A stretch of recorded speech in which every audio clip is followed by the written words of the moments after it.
They say a mother's love knows no bounds. But I learned that night that a daughter's hatred can run just as deep. The pain hit me like a freight train as we sat in the parking lot of Bella's nail studio. I was 38 weeks pregnant, and my water had broken 20 minutes earlier. The contractions were coming fast now, each one stealing my breath and sending white-hot agony through my entire body.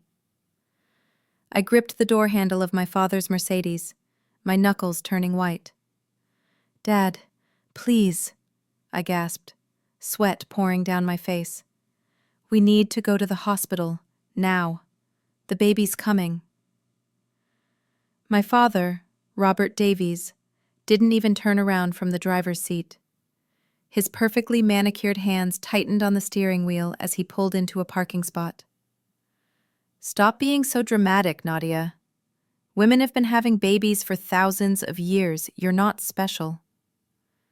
My mother, Patricia, was already checking her lipstick in the visor mirror, her diamond earrings catching the afternoon sunlight. "Honestly, darling, you're making such a fuss. When I had Brittany, I barely made a sound. Class is about maintaining composure, something you've never quite grasped." The salon door chimed and my older sister Brittany emerged, her blonde hair freshly styled in perfect waves. She was wearing a designer dress that probably cost more than my monthly rent. She slid into the back seat beside me and immediately recoiled. "God, Nadia, you're disgusting. You're sweating all over the leather seats. These cost more than your entire wardrobe." She pressed herself against the opposite door, holding her hands up to protect her manicure. "Can't you hold it in or something?" Another contraction ripped through me and I couldn't help but scream. "I can't hold it in. This is a baby, not a bathroom break.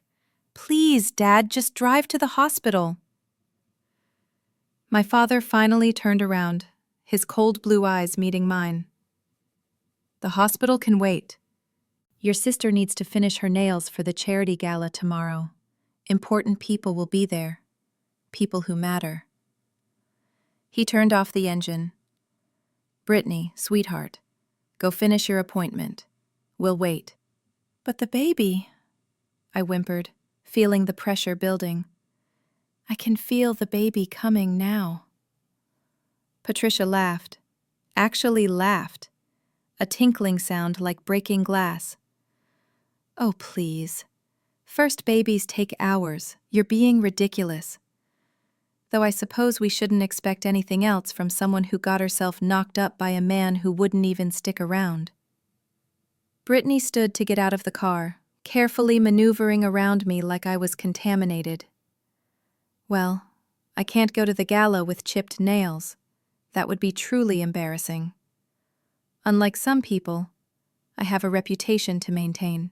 She paused at the door. "Try not to die while I'm gone. The obituary would be so tacky. Single mother dies in childbirth. How tragically common." My father nodded approvingly. "That's my girl. Always thinking about appearances." He glanced back at me. "We'll go to the hospital after. It's only a 20-minute drive. You can last that long." I watched in disbelief as Brittany walked back into the salon. My parents turned away, my mother scrolling through Instagram while my father turned on talk radio. They were really going to make me wait. They were really going to prioritize a manicure over their grandchild's birth. 20 minutes passed like 20 hours. Each contraction was agony, and I could feel my body beginning to push involuntarily.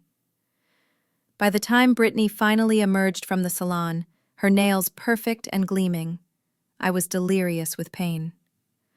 "Finally," she said, admiring her hands as she got back in the car. "These look absolutely perfect. The photographer at the gala is going to love them." She glanced at me and wrinkled her nose. "God, you look even worse." But my father didn't drive to the emergency entrance. When we finally arrived at Riverside General Hospital, he pulled into the farthest corner of the parking lot, a good 5-minute walk from the emergency room doors. The rain that had been threatening all day suddenly opened up, pouring down in sheets. "This is as close as I'm parking," he announced. "I don't want to deal with the emergency room traffic." I stared at him in disbelief. "Dad, I can't walk that far. I can barely move." He turned around fully, and the look in his eyes was pure indifference. "Then I guess you'd better figure it out. If you really want this baby to survive, you'll find a way. Natural selection, Nadia. The strong survive." My mother laughed again. "Besides, the exercise will do you good. You've gained so much weight with this pregnancy. It's unseemly." Brittany was already taking out her phone, and I heard the camera click. "This is too good," she muttered. "Wait until I show Marcus." I fumbled with the door handle, my hands shaking. The rain immediately soaked through my clothes as I stumbled out of the car. I made it 2 steps before another contraction brought me to my knees on the wet asphalt. I could feel the baby crowning. This was happening now, whether I was in a hospital bed or a parking lot. "Help me," I gasped, reaching back toward the car.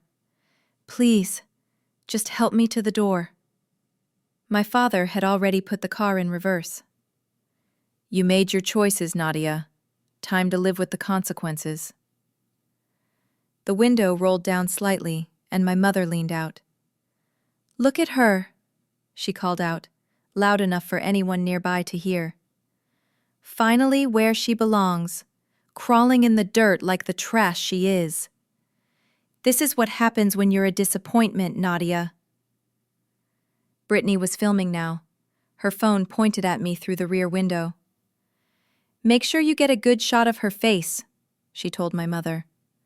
"The tears really sell the whole pathetic single mother aesthetic." They drove away. They actually drove away, leaving me on my hands and knees in a hospital parking lot, in labor, in the pouring rain. I watched their taillights disappear, and something inside me broke. Or maybe something inside me was finally born. Because along with the physical pain, something else was growing. Rage. Pure, crystallized rage. That's when I heard footsteps running toward me. A woman in scrubs, a nurse who had been on her break, saw me and immediately rushed over. "Oh my God, honey, how long have you been in labor? Why are you out here alone?" "My family," I gasped between contractions. "They left me." Her face went from concern to fury in an instant. "They what?" But there was no time for anger. She was already calling for help, and within minutes, I was surrounded by medical staff. They got me onto a gurney just as I felt the overwhelming urge to push. They barely got me inside the emergency room doors before my son was born. He came into the world in the hallway of Riverside General, surrounded by strangers who showed more compassion in those few minutes than my family had shown in my entire life. He was perfect, healthy, screaming his lungs out as they placed him on my chest. "Does he have a name?" the nurse who found me asked gently. I looked down at his tiny face and knew. "Phoenix," I said. "His name is Phoenix." "That's beautiful. Is there anyone we can call?" I thought about the taillights disappearing into the rain. "No," I said quietly. "There's no one." But that wasn't entirely true. Because holding my son, I made a promise. We had each other, and that would be enough. We would rise from this, both of us. And one day, I would show them exactly what happened when you threw someone away like garbage. 7 years later. The years that followed were the hardest of my life. I had no support system, No family to help with late-night feedings or the overwhelming exhaustion of being a single parent. I lived in a tiny studio apartment working 2 jobs just to keep us afloat. During the day, I waitressed at a diner downtown, Phoenix in a carrier on my back when I couldn't afford daycare. At night, I did data entry from home, fighting to stay awake. My family never called. Not once.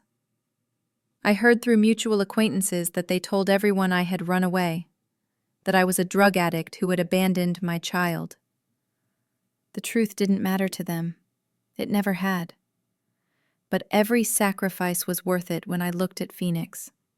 He was brilliant, even as a toddler. He had my dark hair but stunning green eyes. He was curious about everything, always asking why until I ran out of answers. And he was kind, so incredibly kind. When Phoenix was 3, I caught a break. One of my regular customers at the diner, an older woman named Margaret, turned out to be a retired business owner. She saw something in me, she said. She offered to help me start my own business, a small cleaning service focusing on office buildings. "You remind me of myself when I was young," she told me. "Thrown away by everyone who should have loved you, but too stubborn to stay down." Margaret became the mother I never had.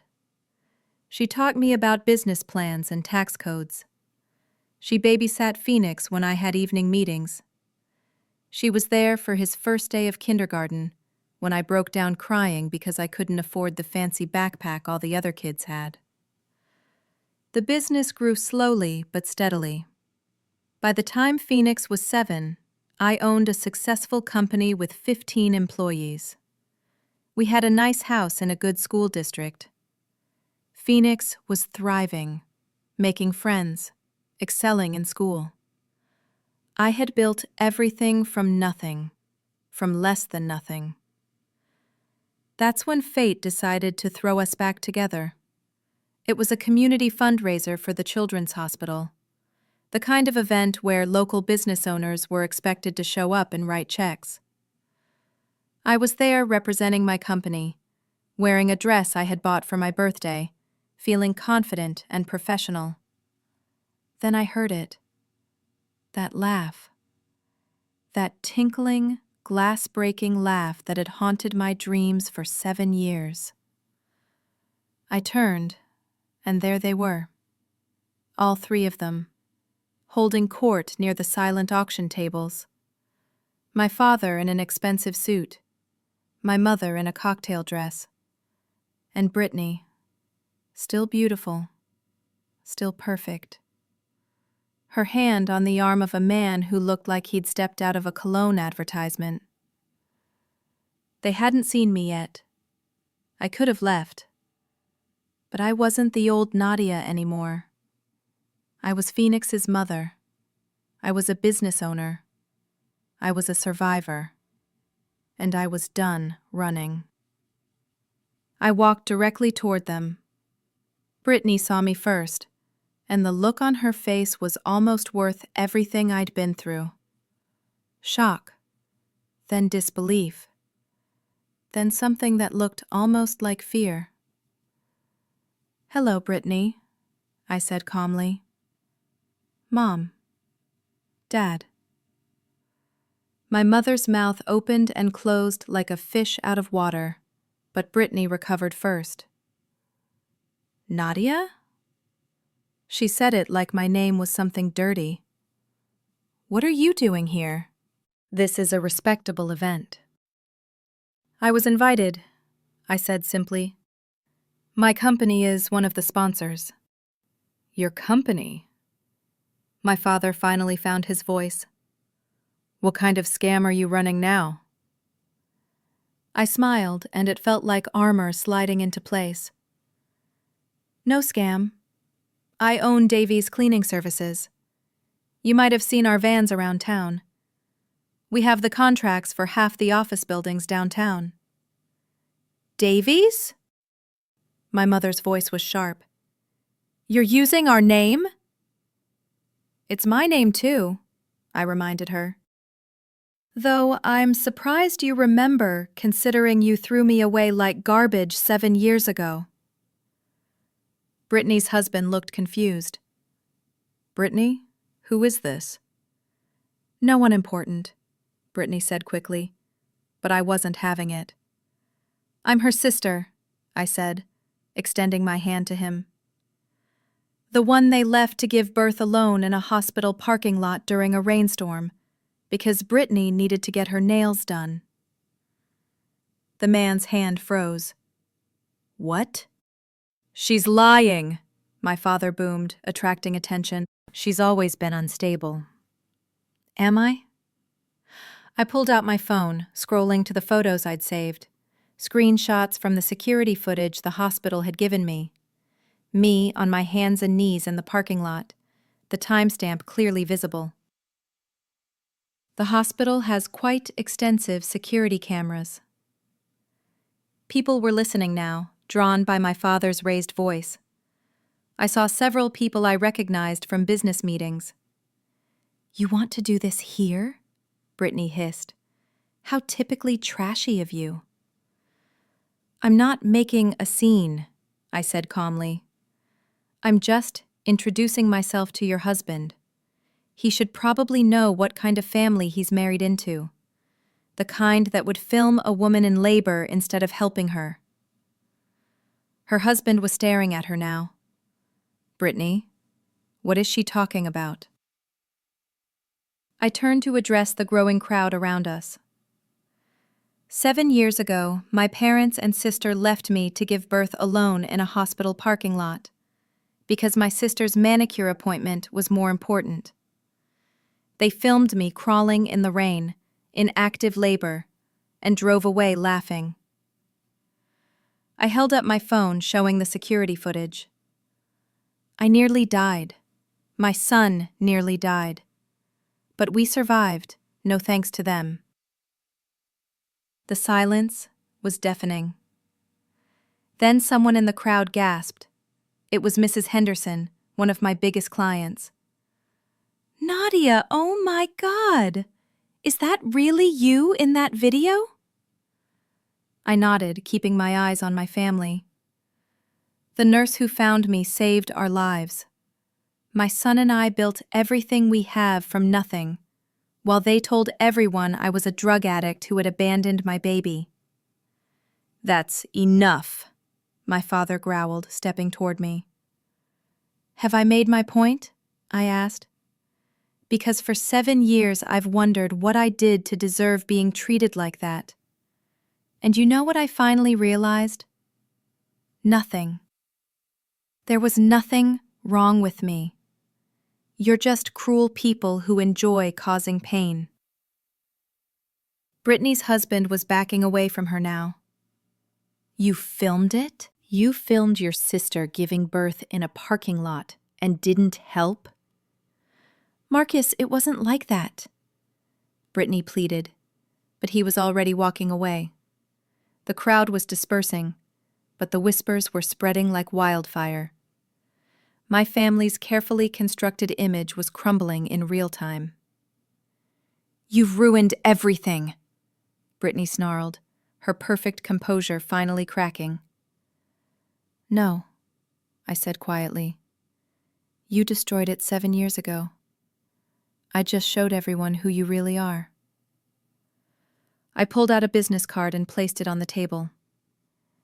This is my lawyer's information. I've instructed him to send a cease and desist order if any of you ever spread lies about me again.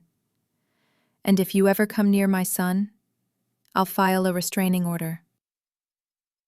Your son? My mother's voice was faint. The grandson you've never met. The one you left to be born in a hospital hallway. His name is Phoenix, and he's brilliant and kind and everything you don't deserve to know.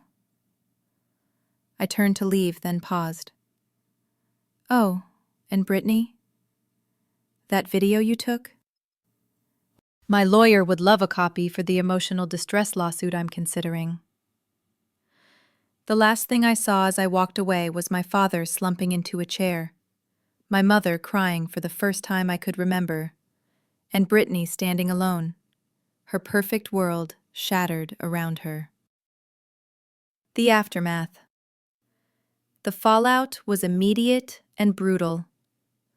By the next morning, the story had spread throughout our entire social circle. Marcus filed for divorce from Brittany within the week. My father was asked to resign from 2 charity boards. My mother was disinvited from the country club's annual gala. Brittany's social media following plummeted as the story went viral in local community groups. They tried damage control, claiming I had exaggerated, that it had been a misunderstanding. But the security footage didn't lie. Several nurses from that night came forward to corroborate my story, including the one who had found me. "I've been an ER nurse for 20 years, she told the local news. "I've seen terrible things. But finding that young woman alone in the parking lot, in labor, in the rain, while her family drove away, that's something that will haunt me forever." My business flourished rather than suffered from the attention. People respected that I had built something from nothing. Clients who had been hesitant signed contracts. New opportunities opened up. Phoenix knew something had happened. He was too smart not to notice the whispers at school, the interview requests I kept declining. So I told him the truth, in age-appropriate terms. "Did they really leave you alone when I was being born?" he asked, his green eyes serious. "They did," I admitted. "But you know what? It taught me something important. The family you choose is more important than the one you're born into. Margaret is our family. My employees who helped us are our family." He thought about this. "I don't think I want to meet them." "You don't have to," I assured him. "I don't think I will," he said firmly. They sound mean. Out of the mouths of babes. The final encounter. The last encounter came 6 months later. I was at the grocery store with Phoenix when I saw her. My mother, looking older than I'd ever seen her, standing by the pharmacy counter. She saw us at the same moment, and I watched her face cycle through emotions: shock, longing, regret. She started walking toward us, and I instinctively pulled Phoenix closer. "Nadia," she said, her voice uncertain. "Please, can we talk?" "No," I said simply, turning to leave. "I'm sorry," she called after me, and I froze. In my entire life, I had never heard my mother apologize for anything. I turned back slowly. "You're sorry? For what exactly? For abandoning me? For the years of emotional abuse? For spreading lies about me? Which part are you sorry for?" She was crying now, actual tears. "All of it. Everything. We were wrong. I was wrong." Phoenix was watching with wide eyes, and I knew I needed to handle this carefully. Being sorry doesn't undo the damage. It doesn't erase the past. "I know," she whispered. "I just wanted you to know. And to see him." Her eyes moved to Phoenix, hungry and desperate. "He looks just like you did at that age." "He's nothing like me," I said firmly. "Because he's loved. He's valued. He knows he matters. All things I never had." She flinched as if I'd slapped her. "We did love you. We just didn't know how to show it." "No," I said quietly. "You loved the idea of a daughter who would be just like Brittany. When I wasn't her, you punished me for it. That's not love. Can you ever forgive us?" I thought about it for a moment. Maybe someday I'll forgive you for my own peace of mind. But forgiveness doesn't mean reconciliation. It doesn't mean you get to be part of our lives. You made your choice 7 years ago in that parking lot. Now live with it. I walked away, Phoenix's hand in mine, and didn't look back. I heard her sobbing behind us, but I felt nothing.